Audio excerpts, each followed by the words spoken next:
ನಾಳೆ ಎಲ್ಲ ಜಿಲ್ಲಾ ಕೇಂದ್ರಗಳಲ್ಲೂ ಕೂಡ ಕಾಂಗ್ರೆಸ್ ಪಕ್ಷದ ಕಾರ್ಯಕರ್ತರು ಮುಖಂಡರುಗಳು ರಾಷ್ಟ್ರಪತಿಗಳಿಗೆ ಅವರು ರೆಪ್ರೆಸೆಂಟೇಷನ್ನ ಕಳಿಸ್ಕೊಡ್ತಾ ಇದ್ದಾರೆ.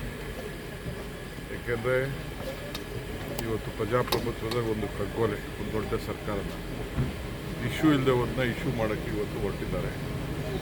ಅದಕ್ಕೆ ನಾವೆಲ್ಲ ನಮ್ಮ ಮುಖಂಡಗಳಿಗೆಲ್ಲ ನಾವು ಕೊಟ್ಟಿದ್ದೀವಿ. ಎಲ್ಲ ಜಿಲ್ಲಾ ಕೇಂದ್ರಗಳಲ್ಲೂ ಕೂಡ ಅವರು ಪ್ರತಿಭಟನೆಯನ್ನು ಮಾಡಬೇಕು, ಶಾಂತಿಯುತವಾಗಿ ಮಾಡಬೇಕು. ಕೆಲವು ಕಿಡಿಗೇಡಿಗಳು ಇವರು ಬಂದು ಮಿಕ್ಸ್ ಮಾಡಿಕೊಂಡು ಕರಗಿ ನೋಡಿಯೋದು, ಲಾಂಡ್ ಆರ್ಡರ್ ಕ್ರಿಯೇಟ್ ಮಾಡೋದು ಎಲ್ಲ ಮಾಡ್ತಾರೆ. ಅದಕ್ಕೆಲ್ಲ ಭಾಳ ಎಚ್ಚರಿಕೆಯಿಂದ ಇರಬೇಕು ಅಂತ ಹೇಳಿದ್ದೀವಿ. ಸೊ ನಮ್ಮದು ಯಾವಾಗಲೂ ಕೂಡ ಗಾಂಧಿ ತತ್ವ, ನಮ್ಮದು ಶಾಂತಿಯಿಂದ ನಮ್ಮ ಪ್ರತಿಭಟನೆಯನ್ನು ವ್ಯಕ್ತಪಡಿಸಿ ಈ ದೇಶಕ್ಕೆ ಒಂದು ದೊಡ್ಡ ಸಂದೇಶವನ್ನು ಕಳಿಸಬೇಕು ಅಂತ ಹೇಳಿ ನಾವು ತೀರ್ಮಾನವನ್ನು ಮಾಡಿದ್ದೀವಿ. ರಾಷ್ಟ್ರವ್ಯಾಪಿ ಪ್ರತಿಭಟನೆಗಳನ್ನು ಮಾಡೋದಕ್ಕೆ ಈಗ ಆಲ್ರೆಡಿ ಪ್ಲಾನ್ ಮಾಡ್ತಿದ್ದಾರೆ. ಎಐಸಿಸಿ ಕಡೆಯಿಂದ ಕೂಡ ಅದು ನನಗೆ ಗೊತ್ತಿಲ್ಲ. ನಾನು ಕರ್ನಾಟಕ ರಾಜ್ಯದ ಮಾತ್ರ ನಾನು ಮಾತಾಡ್ತೀನಿ. ಖಂಡಿತ ನಮ್ಮ ಎಐಸಿಸಿ ಪ್ರೆಸಿಡೆಂಟ್ಗೆ ನಾವು ಬ್ರೀಫ್ ಮಾಡಬೇಕು, ಏನಿದೆ ವಾಸ್ತವಾಂಶ ಅಂತೇಳಿ. ಆ ಕೆಲಸನ ನಾವು ಮಾಡಿದ್ದೀವಿ. ಗೇಟು ಭಾಳ ಚೆನ್ನಾಗಿ ಮಾಡಿದ್ದಾರೆ. ಅವ್ರಿಗೆಲ್ಲ ಕರೆಸಿ ನಾವೆಲ್ಲ ಮುಂದಕ್ಕೆ ಅವ್ರಿಗೆ ಗೌರವ ಕೊಡಬೇಕು, ನಾವು ಮಾಡ್ತೀವಿ. ಐ ಥಿಂಕ್ BJP ಉತ್ತರ ದಳದವರು BJP ಏನೇನು ಕಾಮೆಂಟ್ ಮಾಡ್ತಾ ಇದ್ರಲ್ಲ, ಅದಕ್ಕೆ ಉತ್ತರ ಟೀಕೆಗಳು ಸಾಯ್ತದೆ, ಕೆಲಸಗಳು ಉಳಿತದೆ. ಇದಕ್ಕೆ ಈ ಗೇಟೇ ಸಾಕ್ಷಿ. ಏನೇನು ಕಾರಜೋಳ ಏನು ಮಾತಾಡಿದ್ರು, ಅಶೋಕ್ ಏನು ಮಾತಾಡಿದ್ರು, ಬೊಮ್ಮಾಯಿ ಏನು ಮಾತಾಡಿದ್ರು, ವಿಜೇಂದ್ರ ಏನು ಮಾತಾಡಿದ್ರು, ಬೇರೆ ಬೇರೆ ಕುಮಾರಸ್ವಾಮಿ ಏನು ಮಾತಾಡಿದ್ರು ಎಲ್ಲ ನೀವೆಲ್ಲ ಗಮನಿಸಿದ್ದೀರಿ. ಆದರೆ ಆ ಟೀಕೆಗಳೆಲ್ಲ ಸತ್ತೋಗ್ಬಿಡ್ತು, ನಮ್ಮ ಕೆಲಸ ಮಾತ್ರ ಉಳೀತು. ಇದನ್ನು ಹಿಂದೆನೂ ಹೇಳಿದ್ದೀನಿ, ಇವತ್ತು ಹೇಳ್ತೀನಿ, ನಾಳೆನೂ ಹೇಳ್ತೀನಿ. ನಾಳೆ ಎಲ್ಲ ಜಿಲ್ಲಾ ಕೇಂದ್ರಗಳಲ್ಲೂ ಕೂಡ ಕಾಂಗ್ರೆಸ್ ಪಕ್ಷದ ಕಾರ್ಯಕರ್ತರು ಮುಖಂಡರುಗಳು ರಾಷ್ಟ್ರಪತಿಗಳಿಗೆ ಅವರು ರೆಪ್ರೆಸೆಂಟೇಷನ್ನ ಕಳಿಸ್ಕೊಡ್ತಾ ಇದ್ದಾರೆ. ಏಕೆಂದರೆ ಇವತ್ತು ಪ್ರಜಾಪ್ರಭುತ್ವದ ಒಂದು ಕಗ್ಗೋಲೆ, ಒಂದು ದೊಡ್ಡ ಸರ್ಕಾರದ ಇಶ್ಯೂ ಇಲ್ಲದವ್ರನ್ನ ಇಶ್ಯೂ ಮಾಡೋಕ್ಕೆ ಇವತ್ತು ಹೊರಟಿದ್ದಾರೆ.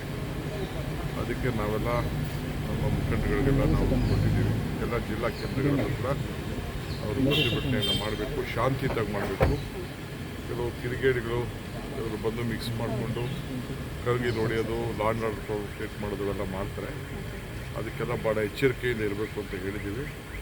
ಸೊ ನಮ್ಮದು ಯಾವಾಗಲೂ ಕೂಡ ಗಾಂಧಿ ತತ್ವ, ನಮ್ಮದು ಶಾಂತಿಯಿಂದ ನಮ್ಮ ಪ್ರತಿಭಟನೆಯನ್ನು ವ್ಯಕ್ತಪಡಿಸಿ ಈ ದೇಶಕ್ಕೆ ಒಂದು ದೊಡ್ಡ ಸಂದೇಶವನ್ನು ಕಳಿಸಬೇಕು ಅಂತ ಹೇಳಿ ನಾವು ತೀರ್ಮಾನವನ್ನು ಮಾಡಿದ್ದೀವಿ. ರಾಷ್ಟ್ರವ್ಯಾಪಿ ಪ್ರತಿಭಟನೆಗಳನ್ನು ಮಾಡೋದಕ್ಕೆ ಈಗ ಆಲ್ರೆಡಿ ಪ್ಲಾನ್ ಮಾಡ್ತಿದ್ದಾರೆ. ಎಐಸಿಸಿ ಕಡೆಯಿಂದ ಕೂಡ ಅದು ನನಗೆ ಗೊತ್ತಿಲ್ಲ. ನಾನು ಕರ್ನಾಟಕ ರಾಜ್ಯದ ಮಾತ್ರ ನಾನು ಮಾತಾಡ್ತೀನಿ.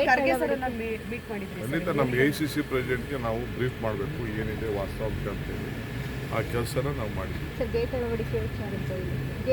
ಗೇಟು ಭಾಳ ಚೆನ್ನಾಗಿ ಮಾಡಿದ್ದಾರೆ. ಅವ್ರಿಗೆಲ್ಲ ಕರೆಸಿ ನಾವೆಲ್ಲ ಮುಂದಕ್ಕೆ ಅವ್ರಿಗೆ ಗೌರವ ಕೊಡಬೇಕು, ನಾವು ಮಾಡ್ತೀವಿ.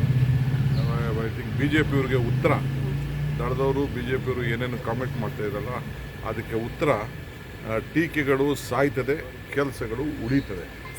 ಇದಕ್ಕೆ ಈ ಗೇಟೇ ಸಾಕ್ಷಿ. ಏನೇನು ಕಾರಜೋಳ ಏನು ಮಾತಾಡಿದ್ರು, ಅಶೋಕ್ ಏನು ಮಾತಾಡಿದ್ರು, ಬೊಮ್ಮಾಯಿ ಏನು ಮಾತಾಡಿದ್ರು, ವಿಜೇಂದ್ರ ಏನು ಮಾತಾಡಿದ್ರು, ಬೇರೆ ಬೇರೆ ಕುಮಾರಸ್ವಾಮಿ ಏನು ಮಾತಾಡಿದ್ರು ಎಲ್ಲ ನೀವೆಲ್ಲ ಗಮನಿಸಿದ್ದೀರಿ. ಆದರೆ ಆ ಟೀಕೆಗಳೆಲ್ಲ ಸತ್ತೋಗ್ಬಿಡ್ತು, ನಮ್ಮ ಕೆಲಸ ಮಾತ್ರ ಉಳೀತು. ಇದನ್ನು ಹಿಂದೆನೂ ಹೇಳಿದ್ದೀನಿ, ಇವತ್ತು ಹೇಳ್ತೀನಿ, ನಾಳೆನೂ ಹೇಳ್ತೀನಿ. ಹೆಚ್ಚಿನ ವಿಡಿಯೋಗಳಿಗೆ ಪ್ರತಿಧ್ವನಿ ಯೂಟ್ಯೂಬ್ ಚಾನೆಲ್ ಸಬ್ಸ್ಕ್ರೈಬ್ ಮಾಡಿ, ಬೆಲ್ ಐಕಾನ್ ಕ್ಲಿಕ್ ಮಾಡಿ.